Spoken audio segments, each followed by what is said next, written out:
Yes, people, welcome to the player ratings as Man United have lost by 1-0 against Arsenal today.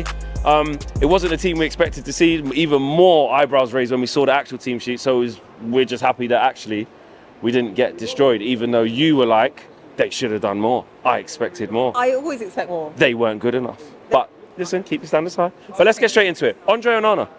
Oh, a 6.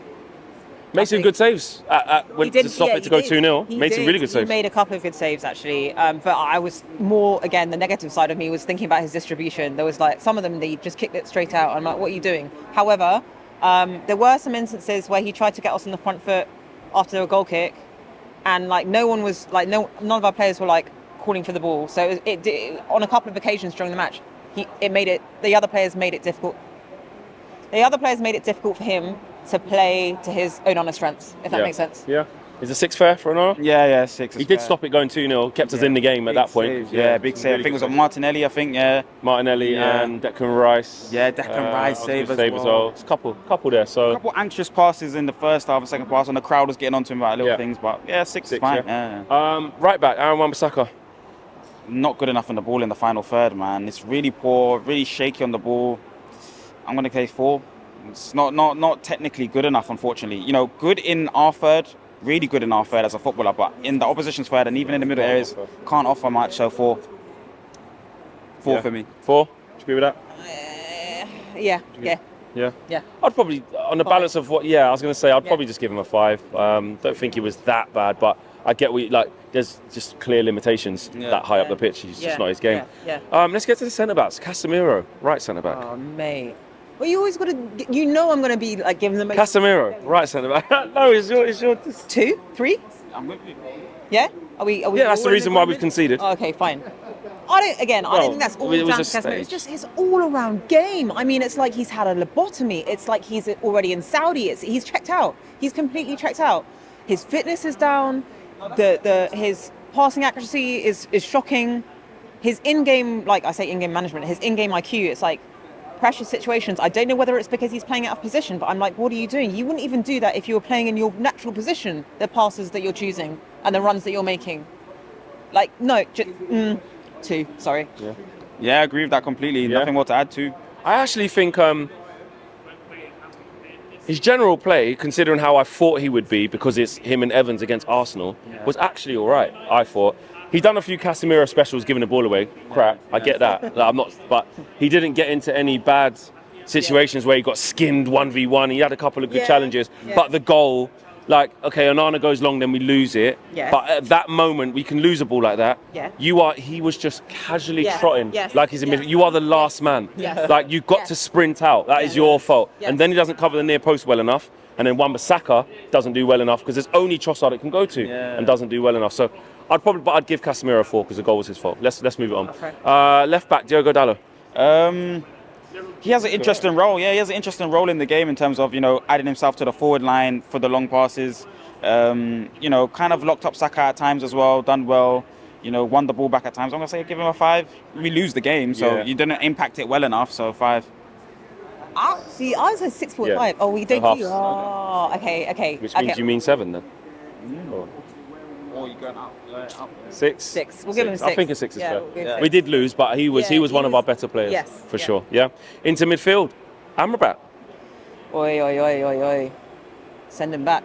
Is he going back? Well, we are. Yeah? Yeah. I'll send him myself. Don't be horrible to him. He's going back anyway. We know that. He's going back. No, but do you know why I'm so frustrated? Like, I think with Amrabat, I was so excited, like, when we bought him. I was so excited, and I admit, like, to the point where I wanted to buy him. I didn't even want to get him on loan. Yeah, I agree. I was there with you. I agree. I was like, I'm so excited. We were and he can do this. And in our group chat, in our WhatsApp chat, I was like, I want him. I'm so happy. And it's like, I think that's the most frustrating thing.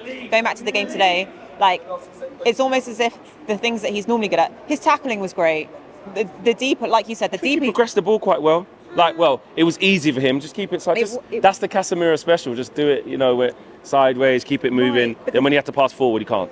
Exactly. Yeah. Sideways, right? Won some tackles. Just some safe passes there. But when normally, like, what he is known for is those long balls, right? He's very good at, like, pinging long balls cross field, like, with accuracy.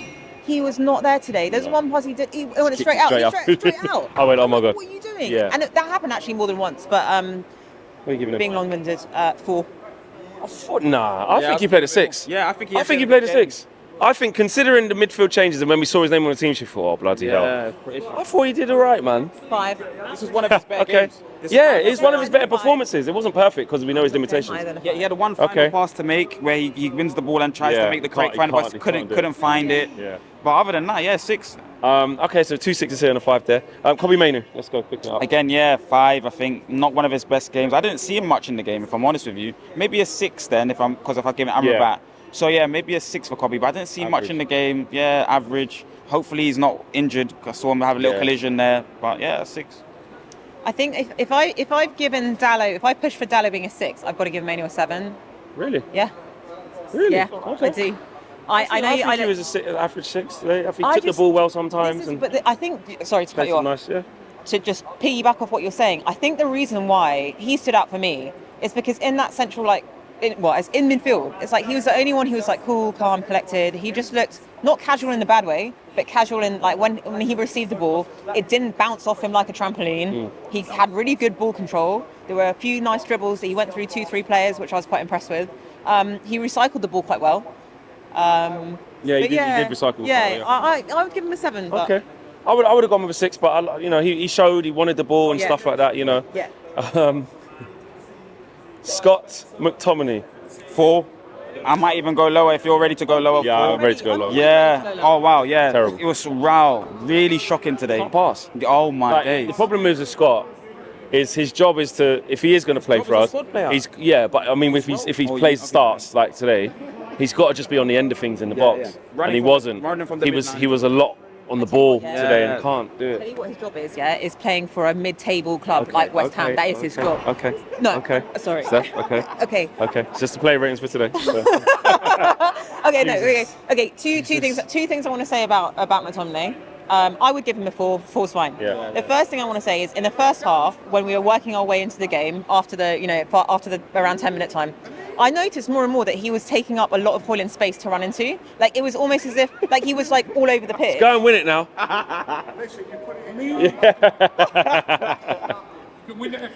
Yeah, we are believing.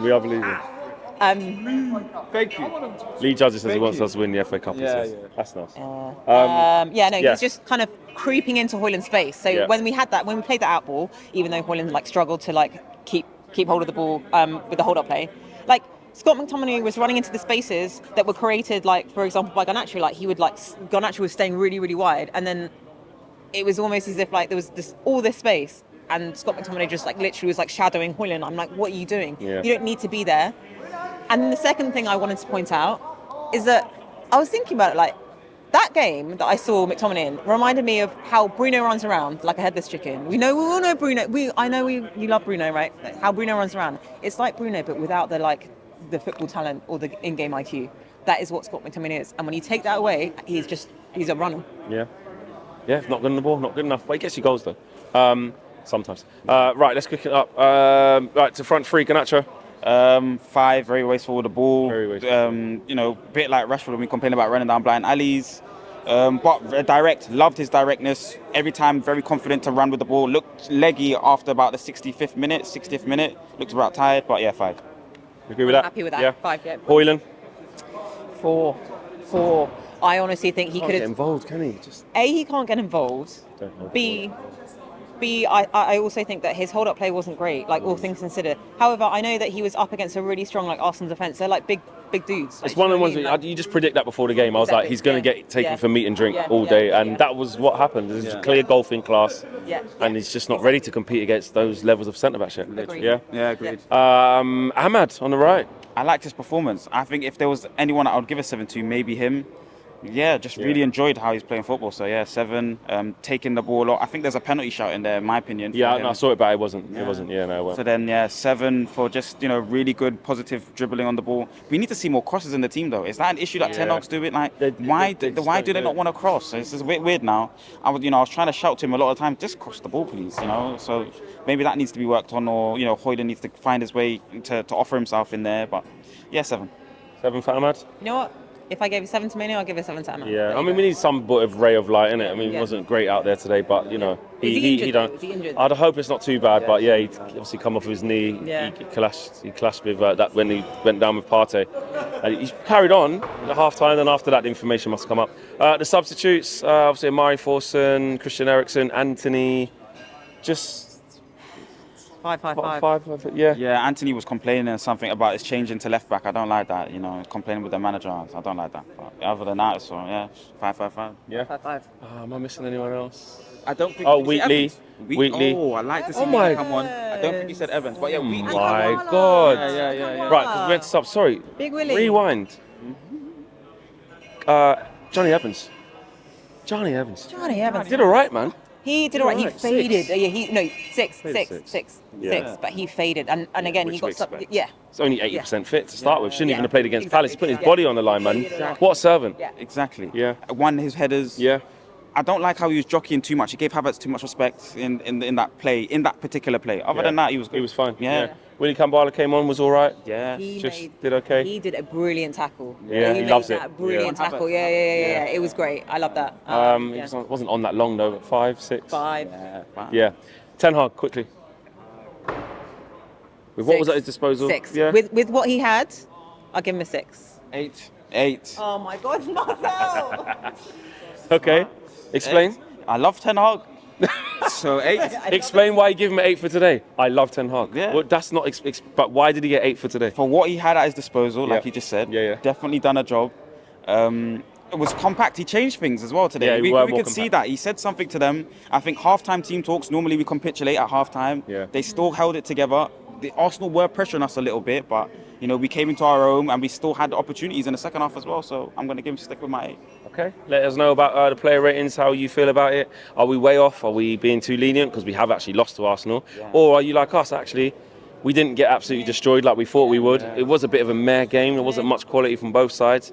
And the goal was soft. But that's the best we could do with that team we put out and the subs we had. Where'd you stay? Take care. See you in the next game. Wednesday, Newcastle. Isak and them, man. I don't know if he's even fit, but yeah. Anyway, Newcastle and them, man. Them and there.